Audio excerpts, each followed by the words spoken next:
Thank you for joining me once again. This is a new segment that I'm going to try. I've tried another segment. It's called Would You Rather, and I have that uploaded, so you may want to check that out. I'm still suffering with this freaking laryngitis issue.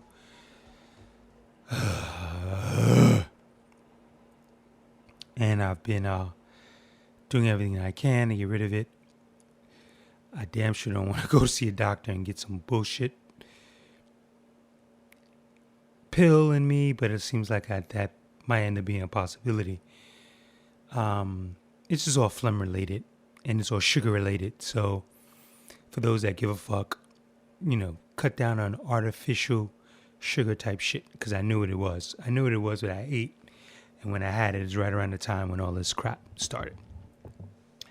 Anyway, like I said, I have a episode of Would You Rather, and I came up with another idea that I'm going to spit at you in the next few days, I guess. Just want to think about it a little bit more.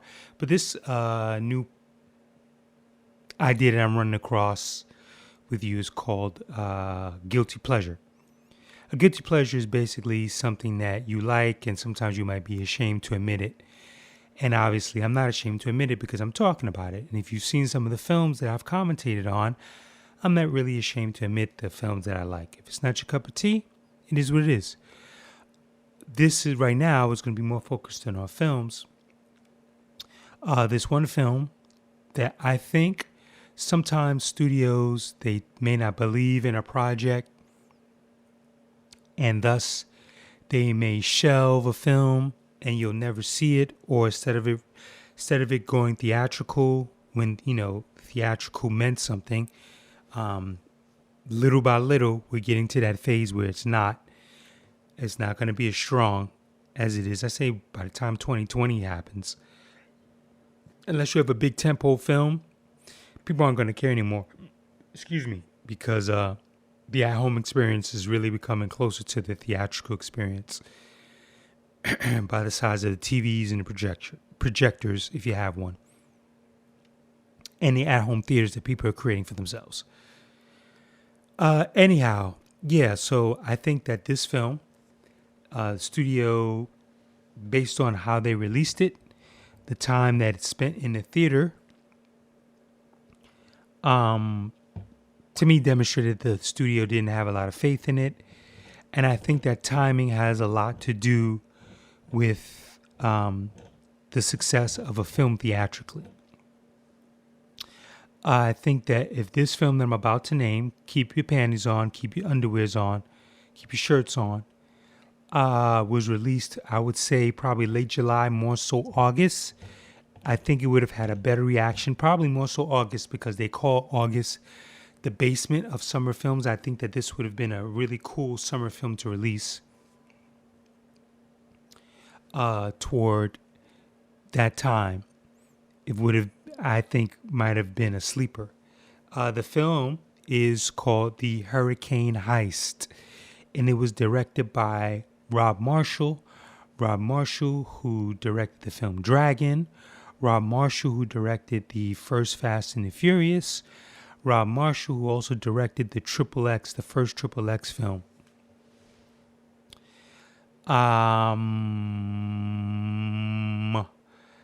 This film is very reminiscent of the first Fast and Furious film.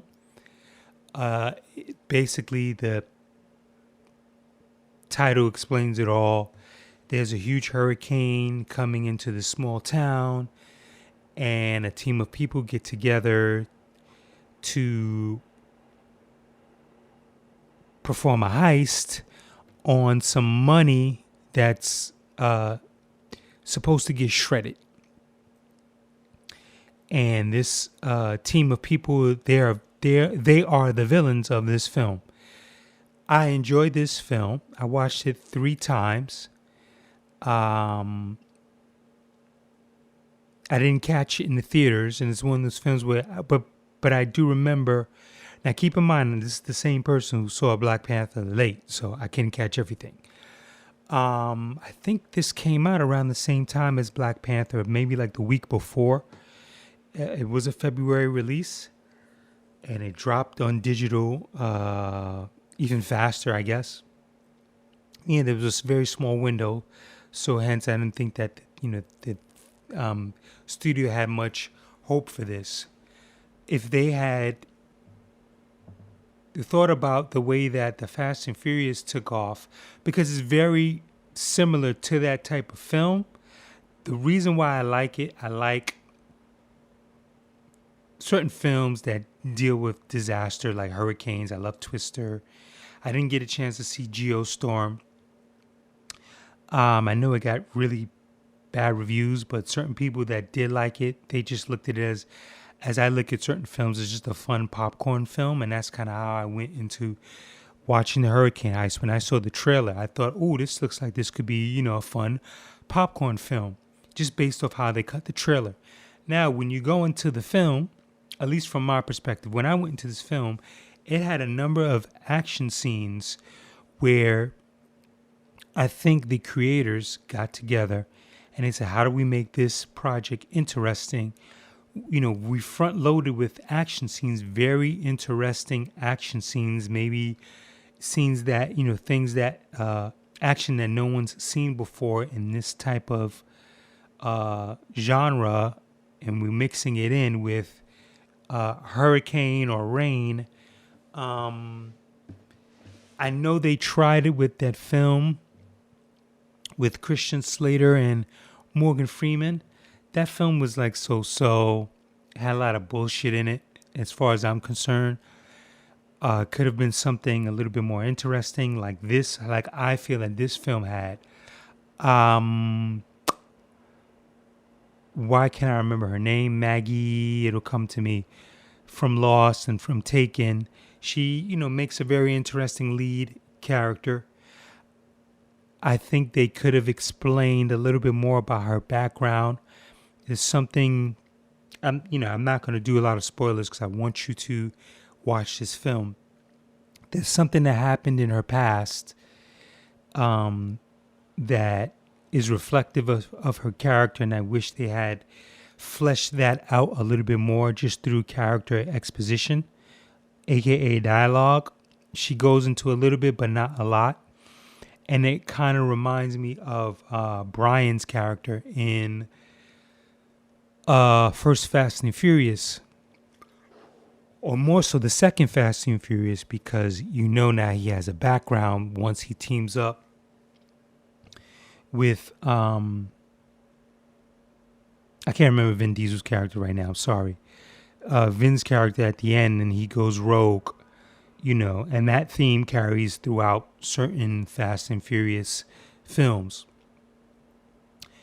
Yeah,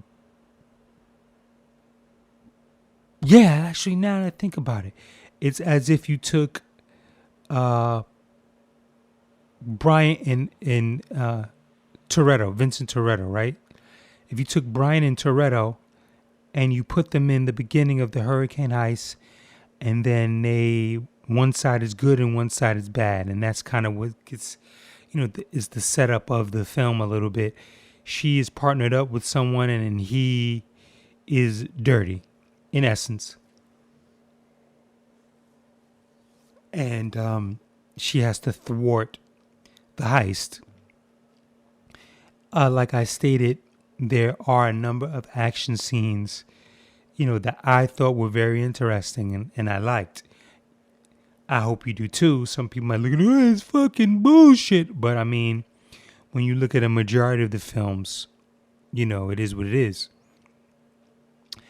They kind of, I'm not too sure, basically toward the end, I don't know if someone changed their mind, but it seemed as if there's a line of dialogue that kind of would have, kind of seemed like a setup for a sequel, and then they kind of downplayed it, within 15 seconds of it. And as I'm watching it, I go, you know what? Yeah, if they had, continued onward with that setup, I can see this being like another Fast and Furious. Will it Would it have gone to like 20 Fast and Furious films? Who knows?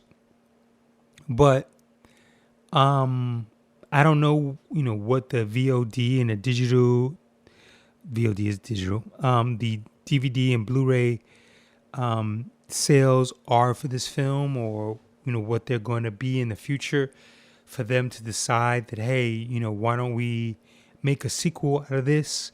Why don't we get these characters and bring them back and do another, VOD project? Because that's what I would rather see than, hey, let's do a Hurricane Heist 2 and we just scrap everything else and we get brand new characters and we, kind of fuck it up, which is basically what they end up doing, when they have these concepts sometimes. But yeah, I could kind of see this being, even if they just did another 2 more, where they just took 2 years and thought about, all right, how do we do this? Instead of it being Hurricane Heist, it's going to be something else, because one of the lead characters in the film, he's a hurricane chaser. He has his doctorate, in this study of chasing hurricanes. So maybe, the sequel begins as a hurricane and then it becomes something else. Now, would it have been a heist? Who knows? It could have been something else. Excuse me. Maybe they're the ones that's pulling off the heist, a la the Fast and Furious. But I thought that, the concept, it was enough that it kept me interested. Or Hard Rain, it just popped in my brain. Hard Rain was the film with Christian Slater, and Morgan Freeman. And it would be interesting. Anyone that has, extra time, watch Hard Rain. Watch Twister. No. Watch Hard Rain, watch Twister, and then watch the Hurricane Heist. Or watch Twister, watch Hard Rain, and then watch the Hurricane Heist. And then, see where they, kind of go wrong at or whatever. And, feel free to comment on what your feelings are after listening to this. And if you decide to, watch this, or if you have these films in your library, I know I have 2 of them in my library. So, let me know what you think. But there is, when you watch, you will know the part that I'm talking about, where you see like, oh yeah, they were going to set this up, and maybe the studio looked at it and said, no, why don't we change this,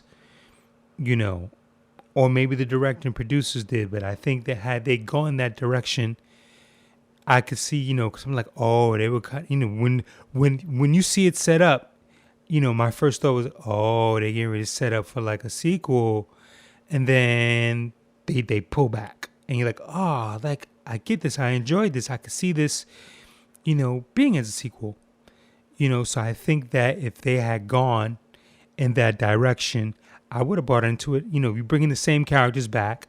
Like I said, take 2 years off, think about the concept, put it on the table.